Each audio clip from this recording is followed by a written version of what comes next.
A WordPress blog or website has two main parts: a front end, which is what you see here, and is what the public sees when they visit your site, and a back end, which is where you write articles, post photos and videos, moderate comments, and control the look and functionality of the site. Both the front end and the back end are accessible through any web browser. Having a solid understanding of how the WordPress backend works will save you a lot of time when you want to get things done. There are several ways of accessing the backend of your site on WordPress.com. Once you've logged into WordPress.com, you can either go to My Blogs here and then click on Dashboard under the blog you want to visit, or you can go up to the toolbar and all the way to the right here, you'll find your username, and then you can scroll down and find the name of your site, hover over it, and then select Dashboard. This will also bring you to the same dashboard. When you first set up a new site on WordPress.com and you log into the dashboard, you get this big box at the very top that says Welcome to WordPress.com, and it has more information about WordPress.com. And it even has this instructional video that you should really watch that tells you a bit about how WordPress works and what you can do with it. It also has helpful resources for things like writing a post, the general settings, your profile, and where to buy upgrades. And it has links to other information about WordPress in general. If you like to have this up, and it's a good idea to do that in the beginning, you'll always have a way of accessing this important information. But it gets a little annoying because it takes up a lot of space, so you can always click the Remind Me Later button to hide it, and then it'll show up again the next day, or you can click on Hide This Screen and it'll just disappear. Directly underneath, you have another yellow box that tells you that you can still buy this samokanews.com domain and attach it to the site for $17 a year. If you don't want to see that, you can also hide that flag, because you can always do that operation later in a different place inside the WordPress dashboard.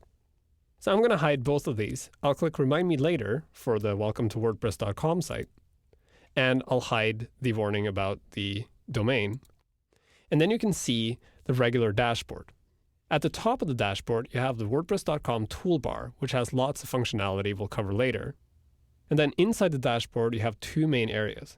You have the sidebar on the left side here, which provides links and flyout menus to all the actions you can do inside WordPress.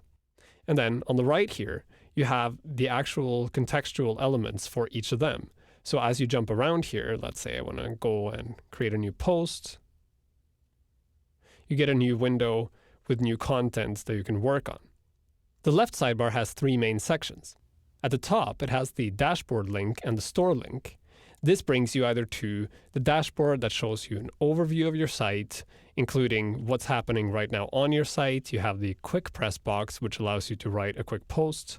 You see your recent drafts, recent comments, the stuff you have on WordPress.com, your stats, and what's going on WordPress.com right now. And you have the store, where you can buy upgrades. So you can buy that new domain, upgrade to VideoPress, so you can upload content. You can activate the custom design feature, buy space upgrades, take away the ads, or redirect your site. Below Dashboard and Store, you have the next main section, which is the content section. Here you can create new posts, new media, new links, new pages. You can moderate comments and manage forms, polls, and ratings. So this is where you'll do most of your work, because this is where you create content for your site. The last section in the sidebar is the section that handles how WordPress works, so setting and configuration.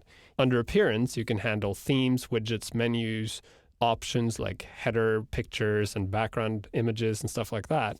You can manage the users, so you can either change your own personal settings, or you can add new users or invite people. Under Tools, you can manage tools that are attached to WordPress. And finally, under Settings, you can set things like the name of the site, how the site behaves, whether or not people can comment on things, and other functions like that.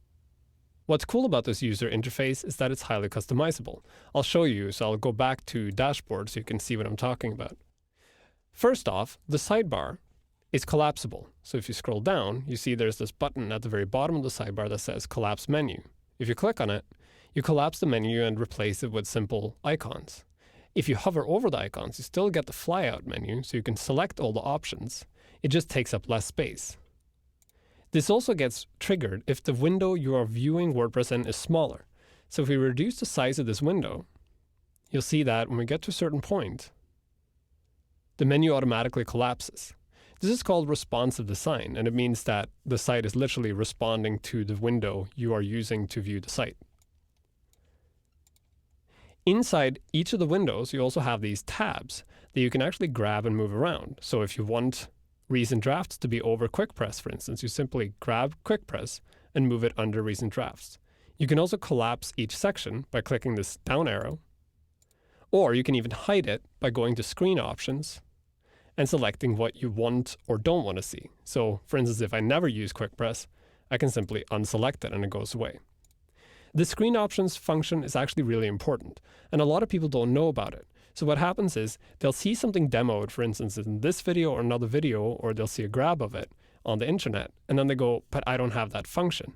Chances are it's just turned off, and all you need to do is when you're in that view, click on screen options, and you'll find the function you're looking for listed, but it's unchecked. And when you check it, it'll reappear in the view.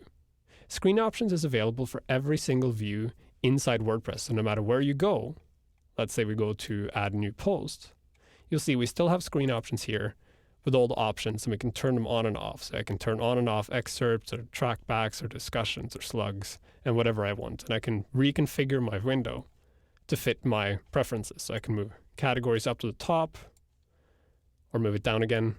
And whatever I do is saved with my profile. Finally, if you're confused about anything or you feel like you don't understand what's going on, there's always this help tab that you can click on that will give you help information about the page you are currently on. So when I'm on the Edit New Post page, I get information about how to customize my display and what the title and post editor is all about, the publish box, discussion settings, and so on.